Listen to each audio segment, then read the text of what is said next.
welcome. Yes, hello, thank you so much.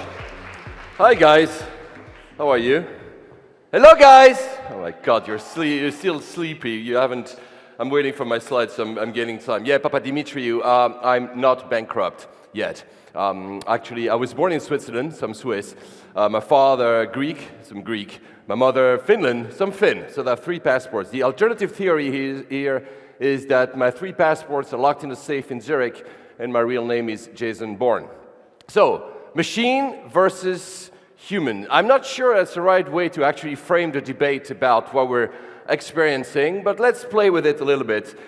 I believe that you are already robots. We all actually are robots. It's already almost too late when we're having a debate. It's our fault. It's our fault to do that. I'm very lucky to be traveling around the world.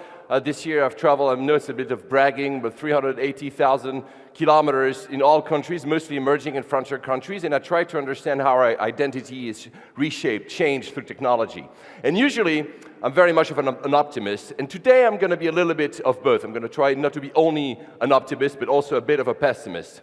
I'm going to use a storyline, an allegory. This is Corinth. I don't know if you guys know, of course, allow me to play a little bit with my country of origin, Greece. This is a canal that is built between the south of Greece, Peloponnese, and the north of Greece. It was an artificial canal. It was built over in 1893, I think, and it has a lot of relevance to my family. I'll come to that later.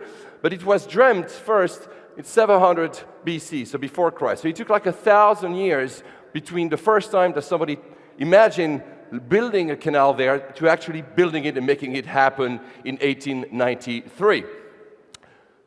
That allows me to give you 2 rules before I get into the subject. 2 of my rules, actually. I have many in my life, but 2 rules that are very important to me. The first one is that it wasn't better before. Always people say that it was better before. If you say that, you're already old. You're already, in your mind, you're already very old. So don't say that. It wasn't better before. It will always be better later. The second rule, and you've seen that with that canal, from the moment it was dreamt to the moment it was built, it was almost 2,500 years that spanned. History is a long game. And more often than not, what we do here as humans, especially in technology, we take micro trends and we believe that these trends actually define us. It's not true. This is a warning also because some of the stuff I'm going to say today will seem to be trends. They are not. So let's go back to that Corinth canal. Apollonius was a Greek philosopher, and I think around maybe like 200 BC, he said that anyone who will try to build this canal will be cursed, will be doomed. And he was right, because for a long time, every single person who tried to build that canal either died or failed miserably, like some startups. Trust me, I had startups myself, and I failed many more than I actually succeeded. That allows me to tell you what I do. I talk and I study myth and tools. The tools are obviously the technology. We're here in a technology conference. You've heard too much about technology. This is not the point of my talk today. But myth is very important. We create stories. The only reason we're defined as human beings, the only reason, for instance, you're Latvians, that I am Greek or Swiss or Finn or whatever you want, is because of the myth. We create a myth around what it means to be a certain kind, what it means to be in this conference. It's myths, the stories we tell. We gather around a fire and we talk to each other, and it's how we define ourselves. And this is actually changing. And Apollonius, when he created that curse, when he said people will be cursed if they try to build the canal, he was actually creating a myth. Was he right or not is not the point, but he was creating a myth. And the reason here was the technology was not ready to actually build the canal. So he had something that was right. And this is heuristics. Heuristics is simply saying that the reason that we've been successful and we're still alive as human beings after all these thousands of years here on Earth is because the only thing that matters is the results. It's the stuff that we've done. It's, again, like a startup. It doesn't matter what you believe in, it matters what actually happens. And we've actually been successful at surviving all this time. And curses, stories like these, were the ones that allowed us to survive. One of the most potent examples of heuristics is religion. I know that, especially in the tech world, it's really bad to talk about religion. People are like, yeah, but religion, yeah. We're scientists who believe in facts. Yes, but if you read most of the big books about religions, the old books about religions, they actually are a ledger, almost like blockchain, a ledger of heuristics. They tell you what to do to survive. Don't kill your neighbor. These are the kind of things that actually allowed us to survive. So let's not always diss stories. Stories are very important. They are the reason we're still alive. They are the reason we're still here today. But what has it been replaced with?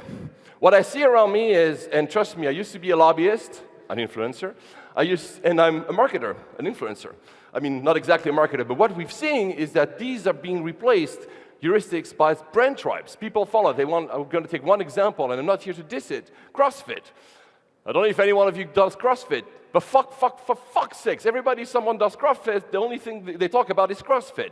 So instead of actually regrouping around something like a religion, and again, I'm not saying all religions are good, I'm not saying that all the sayings of religions are good, they are being replaced by following brands. Is that actually good? I am actually not sure. What is the reason where we are being followed? We are being played by people that want to buy our influence. And again, this is stuff that I know well because I've actually done it. So don't be a livestock. Don't be a follower.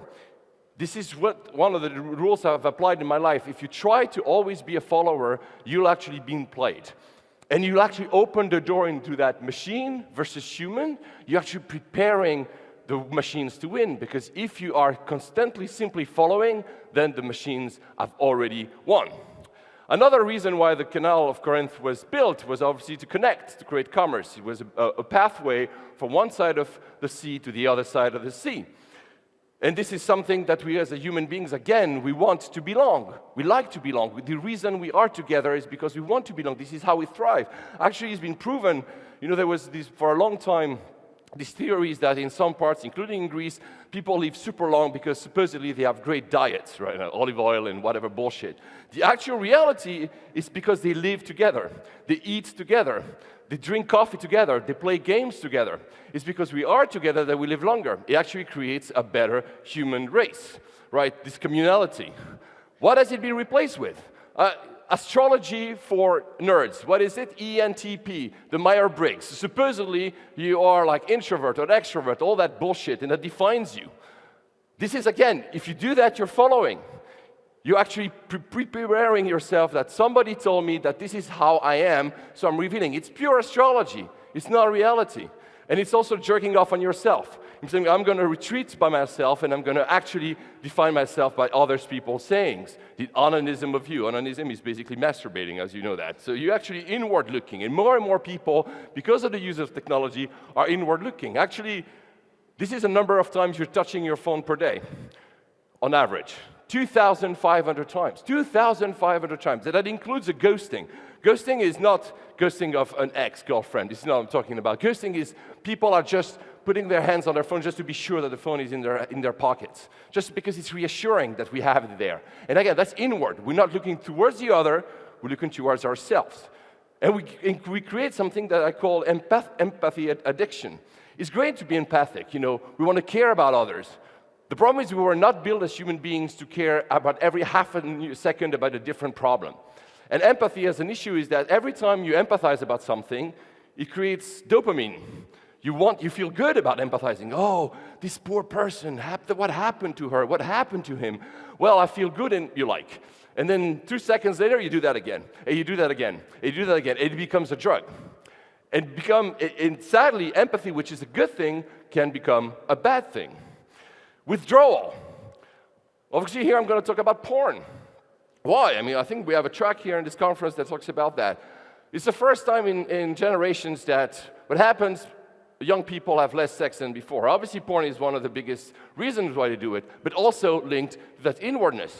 You don't dare going to others, then you're going to retreat back to yourself. And back to yourself, meaning including watching a lot of porn. Which is fine, by the way. And if you want to be pornosexual, it's absolutely fine. I have nothing against it. Yesterday, when I was mentioning to someone that I'm going to talk about this briefly in my speech, I said, "Oh, do you have anything against it?" I'm like, "No, I've got nothing against it. Actually, it's really cool, fine." I'm just saying you have to think about it. You cannot just follow your instincts every time, because our instincts were not built for a world of constant barrage of empathy, and here, constant barrage of arousal through the use of, for instance, pornography. And we get into people that do withdrawals. By the way, if you look at, that's very interesting, if you look at most of the biggest uprisings that have happened in recent history, in contemporary history, whether it's Nazism, whether it's 1979 in Iran, whether it's the rise of Islamism in the Middle East and elsewhere, it's always the same mechanism. It's a lot of young men, not women, thinking they have no future, having no money, and with having no money, they think that they cannot date someone, so they're sexually frustrated. And what do? When their leaders comes in place and says, yo, here's a better future, they follow him and they go to war, or they blow themselves up. There's other reasons. I'm simplifying for the sake of time. But that's what they do. Interestingly, though, what happens today? If you have access to a lot of pornography, maybe suddenly even these types of tribes, bad tribes, that want to go to war disappear. Because you don't need that, oh, where am I going to exalt that sexual energy that I'm not using? Well, you're going to do it online. Again, if you're compulsive, you've lost already, you've given way to the machines to win. The other thing about the Corinth Canal, there was a dream about how it should be, and actually what it became. It's a very narrow canal. It doesn't allow large boats like the Panama Canal or like the Suez Canal. So it's really a bit useless. Actually, nowadays, it's mostly tourists that use it. You can take it, it's very cool. You take a boat and you just do back and forth, and it's very nice to take pictures. So there was an ideal of what it would be, and the reality of what it actually became. And to use another quote from another philosopher, Aristotle, excellence for the longest time in our history was intention, effort, and execution. Again, like a startup. And it was a long game. It was a lifelong quest to find excellence. The problem nowadays is fronting. We all want excellence right now. By fronting, I mean, you go on Instagram, you do your best selfie, right? You are fronting your life. You are curating your life, which again is fine, but that changes the dynamics of how we interact with each other. And that creates anxiety. Because if you're not perfect, you're anxious.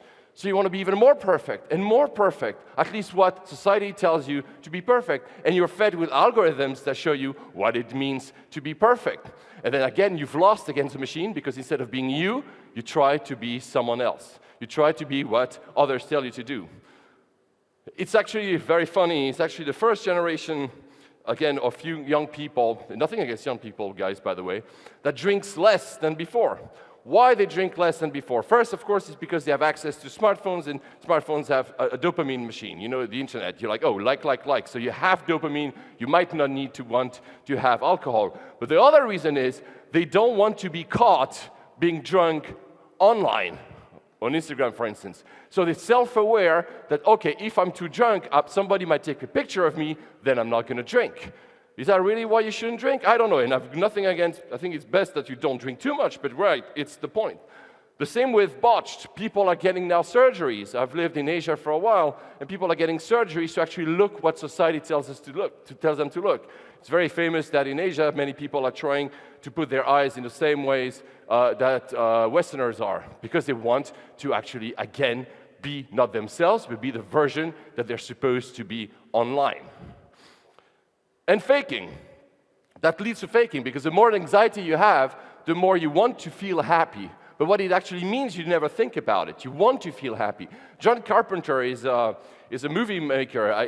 He did great movies, a bit B-series and Z-series movies, very awesome. If you want to see them, look them up. He was in the 80s. And once he said something very interesting. He said, imagine you're with your partner on a beach, and the sun is setting. Are you happy because you're with your partner? Are you truly happy? Or are you happy because you've been told that the image of being happy is you walking on a beach with the sun is setting, right? Again, same idea. If you believe what the others are saying, you're following simply, and you're not becoming you simply are following what the others are telling you. If you're a perfectionist, if you try to be too much perfection, you've lost already, the machines have won. The Corinth Canal was also lots of failures. It didn't work as expected. People also, when they built it, they failed many times. As I said earlier, a lot of failures. And I just mentioned, anxiety is one of the biggest problems in our generation now. People are anxious to fail. Truth was for a long time, again, the same thing, a lifelong quest for truth. Your truth, not the truth, but your truth, who you are, who you want to be, right? Now, it's being replaced by outrage.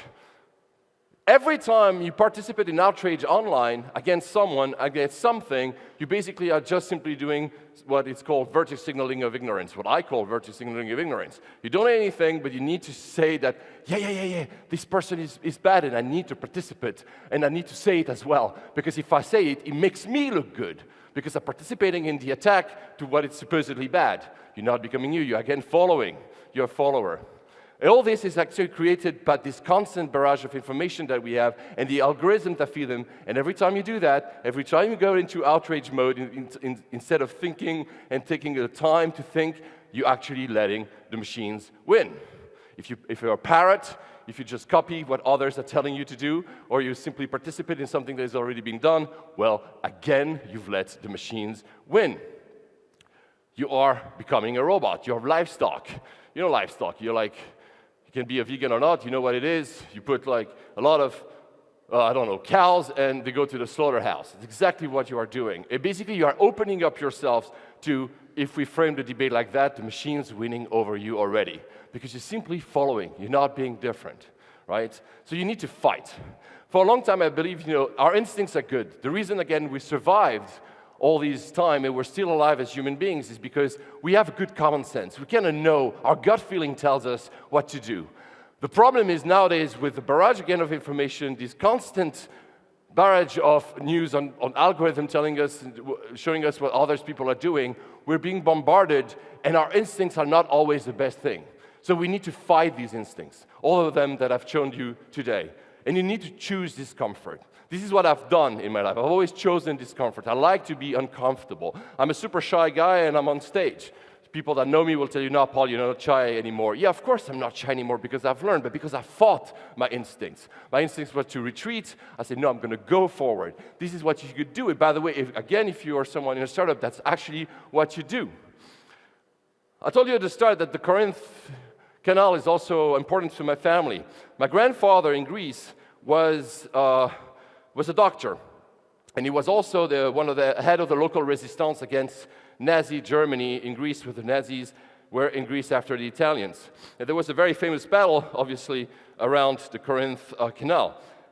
By law, when the Germans were occupying Greece, my grandfather, because he was a doctor, because he was someone notable, had to host a Nazi officer. So at the same time that he was fighting the Nazis, my grandfather had a Nazi at home and was feeding him, with my father. My father was born before the war, and my grandmother. They were together. At the end of the war, though, when, the Germans were about to lose, they became ruthless. They started killing.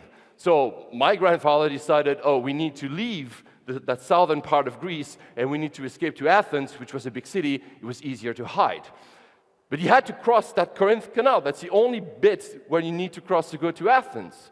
And there was one bridge back then. Now there's a multiple bridge. But there was one bridge back then. So the only thing that my grandfather did, he removed his mustache, he shaved his mustache, and maybe they won't recognize me because he was searched. He arrives on that bridge, and who is the officer that actually controls the papers that day? That same officer that my grandparents hosted during the war. He looks at my grandfather, he recognizes him clearly, and says, go. So a Nazi officer is the reason I'm here today. Because that Nazi officer, for all bad he was, because he was following orders, for once was not a herd. For once decided to be someone else. For once decided to be the real person he was a kind person, and decided he doesn't want to kill my grandfather, right? So this is what you need to do.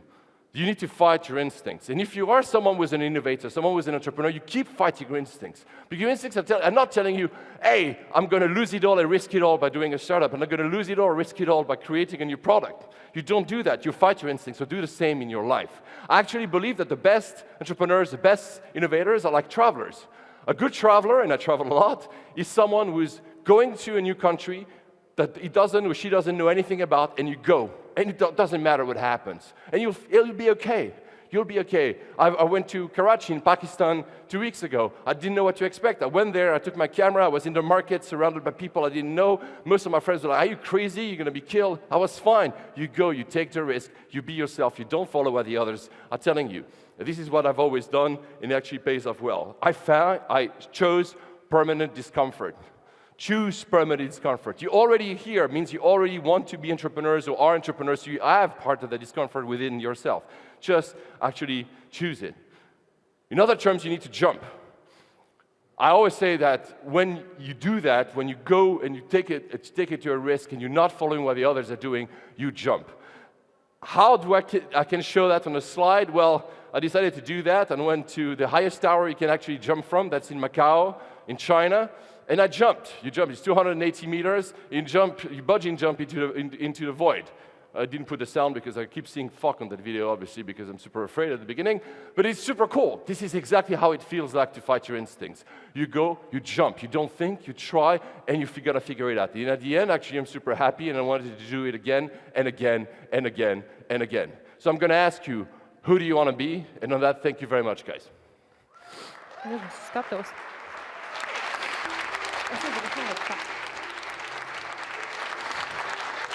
Hi. Paul, it was amazing. Thank you so much. And Thank you you. also I have deserve a cookie. Yeah, Okay, a fortune cookie. Should I read it? No, because it's going to be bad, I'm sure.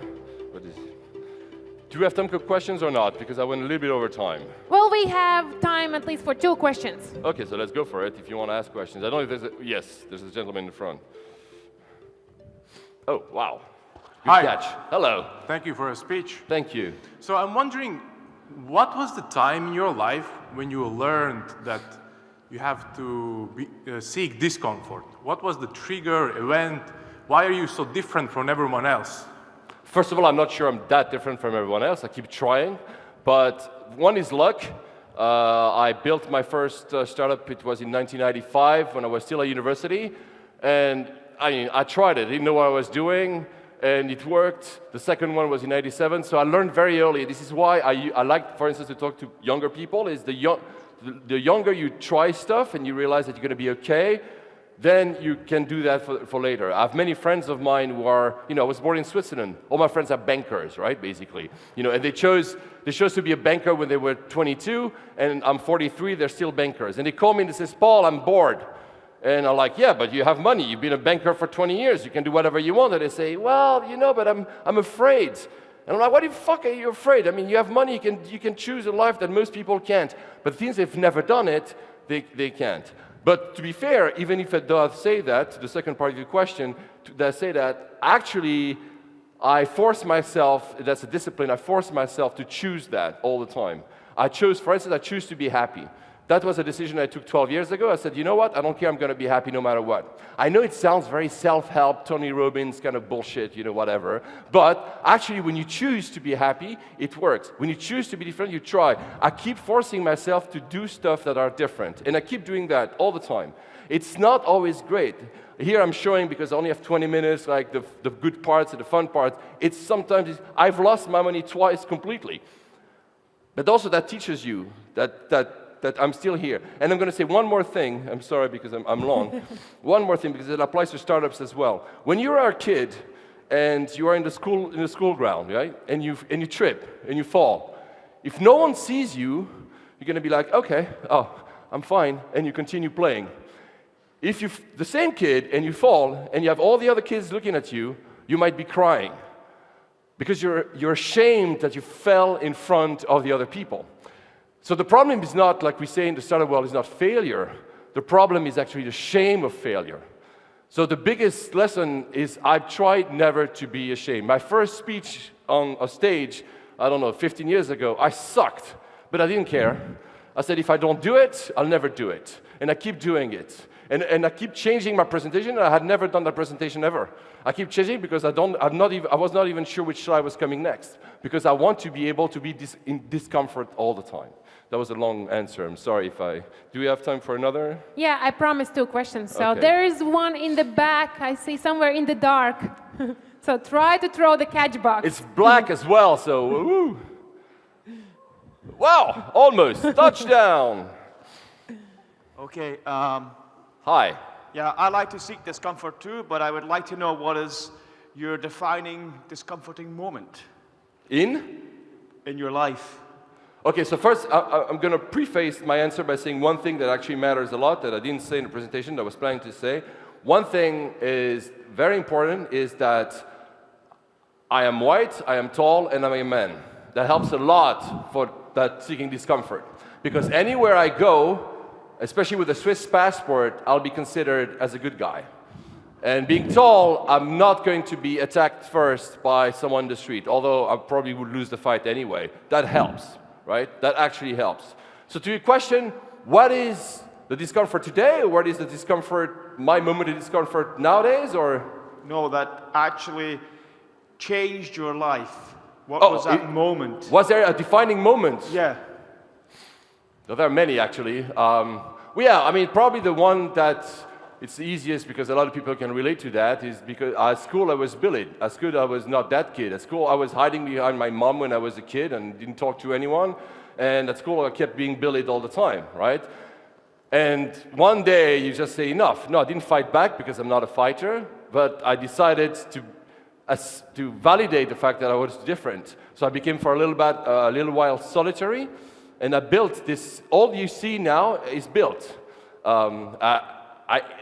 It's a longer discussion over a beer later tonight, obviously, but it's these moments, the moments where you are faced by yourself and your own failures that are the ones that actually matters the most to me. So the bullying at school was one, the failure of a startup was another, the one time somebody told me, you look very old, and I said, fuck it, and then when you say that, I lost 35 kilos in 3 months, and ditched my girlfriend and changed jobs, and I did all that in 3 months because I said, fuck it, somebody told me the truth. So I like brutal truth. I like people to tell me. So I have many examples like that.